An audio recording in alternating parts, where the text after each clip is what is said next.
আজ বাদল দিনে পারুল বনে কার বা অভিসার। আজ কার বা ঘরে রাত দুপুরে টুটিবে আন্ধার।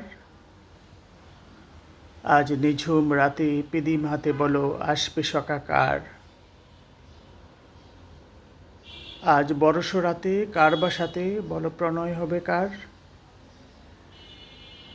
কুঞ্জবিতি ছায়াতলে আকাশ পানে দৃষ্টি মেলে আমি আকুল হয়ে বসে আছি, আশায় যেন কার। সে কি তা জানে? তার তরে যে পরাণ পড়ে অঝোর ধারায় বাদল ঝরে আমার সকল অন্ধকার। সে কি তা জানে? আমি জানি না, আমি জানি না। তবু এই বরষ রাতে কদমগুচ্ছ হাতে পথ চেয়ে বসে আছি তার। জানি না আজ তার পথে কি মিলবে আমার পথ। পূর্ব কি আজ এই বাদলে আমার মনোরথ।